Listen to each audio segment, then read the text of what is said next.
Minhas amigas e amigos, internautas, membros deste canal, saudações democráticas. Programa Três Dedos e Prosas.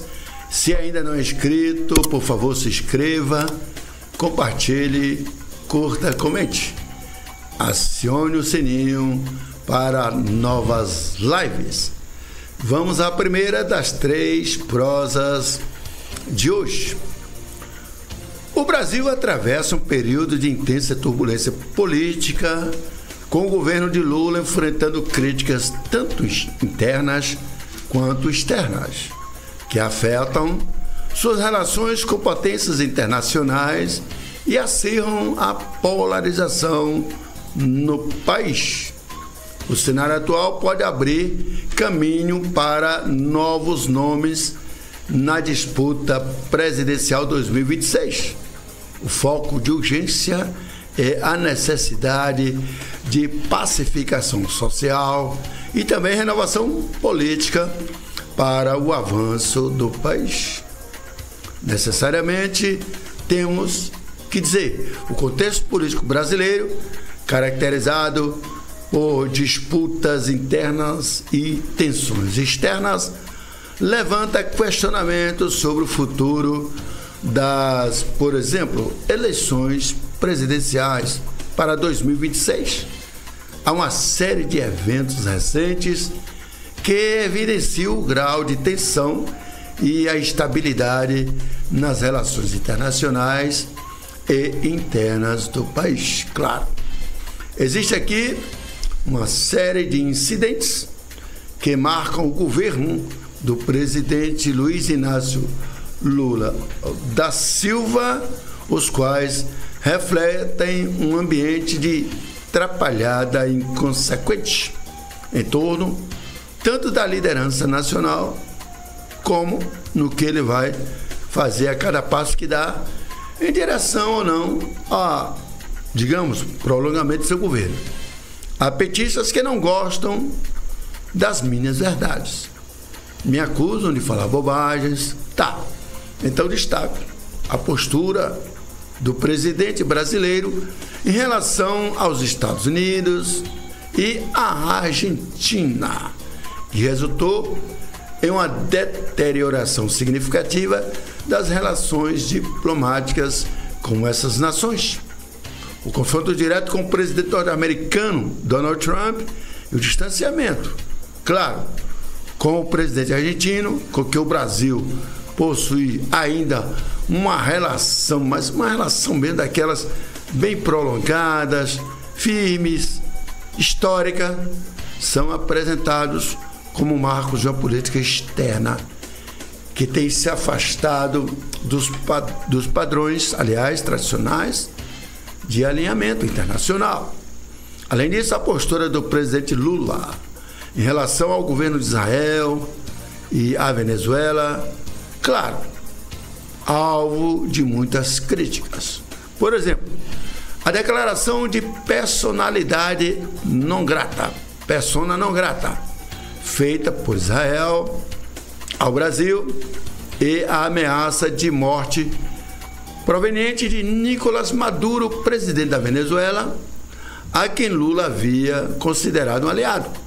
É verdade, Nicolás Maduro já chegou a ameaçar Luiz Inácio Lula da Silva ainda este ano. Esse quadro de desavenças internacionais, aliado a outras crises internas, como as ameaças de golpe e o crescente ambiente de polarização política, são fatores que contribuem para o aumento, digamos assim, da instabilidade política no Brasil, o que é grave.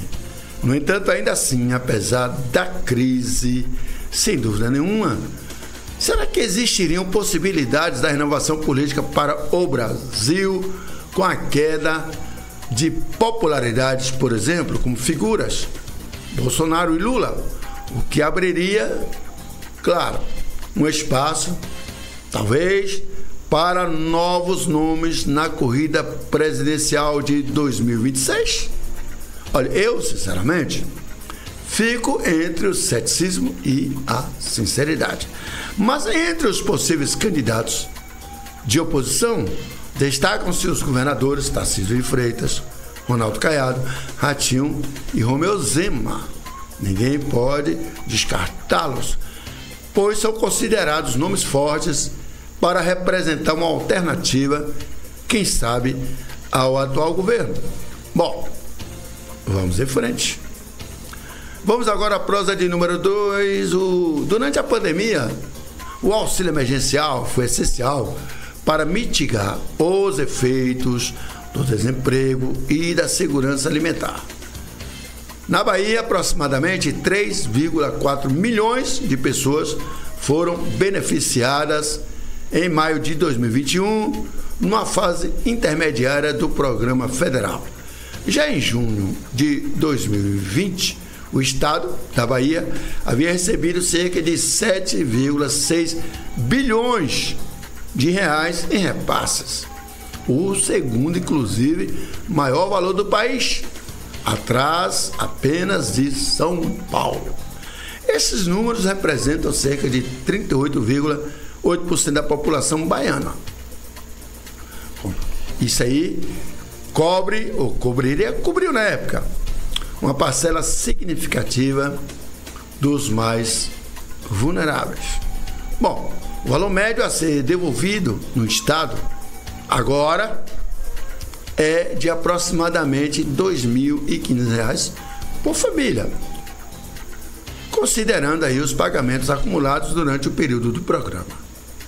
O Ministério do Desenvolvimento Social do Governo Federal afirma que todas as mensagens de notificação estão sendo enviadas exclusivamente pelos canais oficiais e alerta para golpes que tentam se aproveitar da operação de devolução para, nesse caso, aplicar fraudes.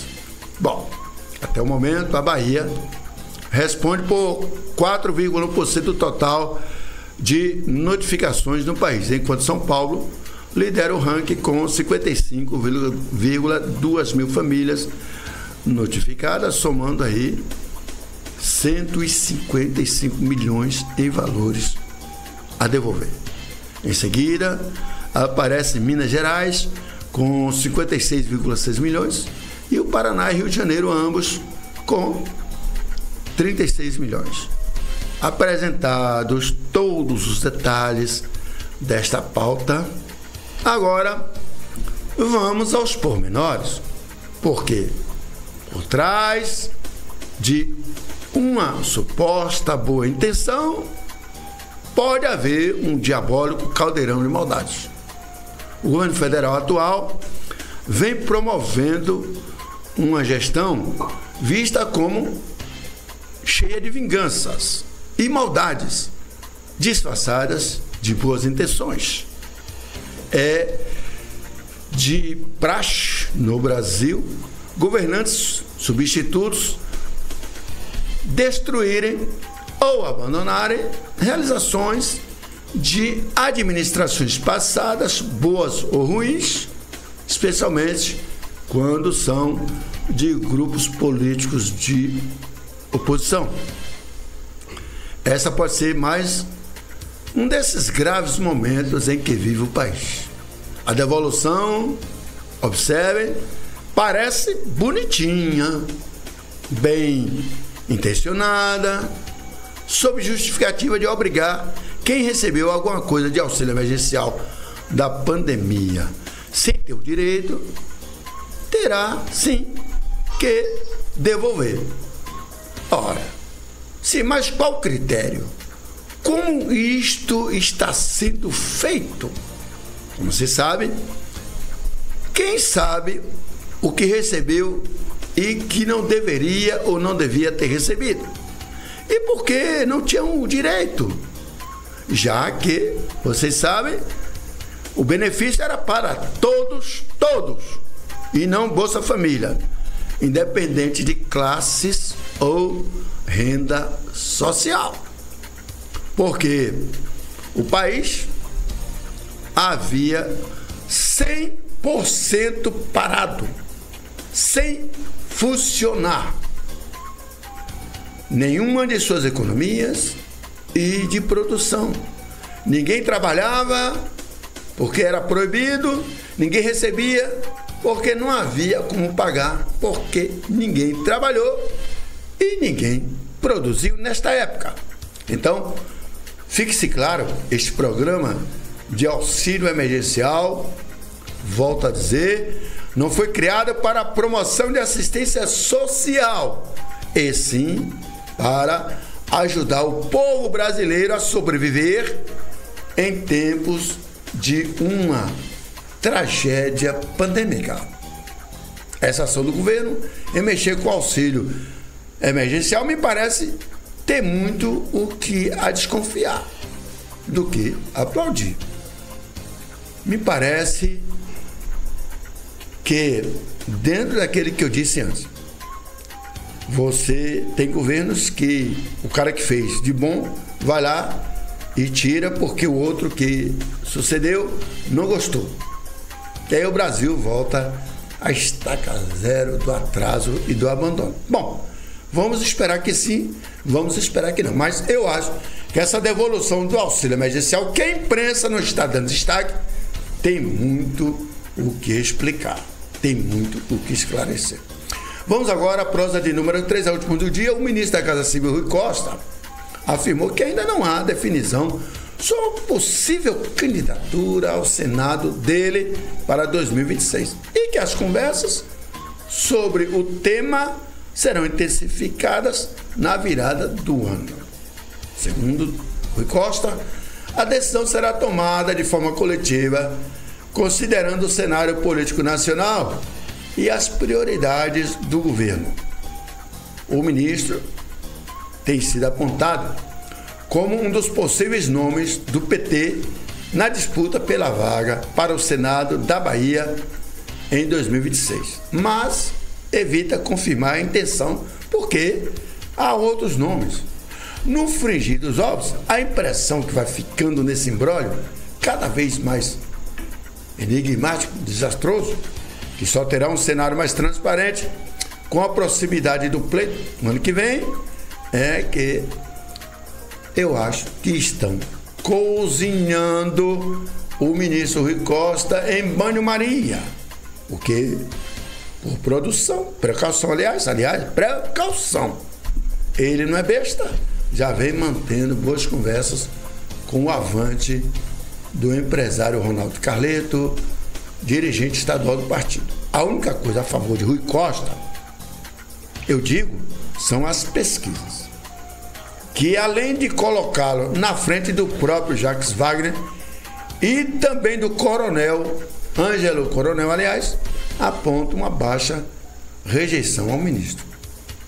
Por exemplo, se tiver Rui Wagner e Ângelo Coronel na disputa única da vaga da Bahia, a segunda, com certeza o Rui Costa tem mais chances. Bom, se Rui depender do comando estadual do PT da Bahia, a rejeição ao ministro será mínima. Então, sua candidatura vai subir no telhado. Mesmo Partido dos Trabalhadores, controlado por Jacques Wagner. O bom conselho, na minha opinião, para Rui é: Rui, um olho no padre, outro na missa. Obviamente, já que o vigário é o próprio senador Jacques Wagner. É ou não é?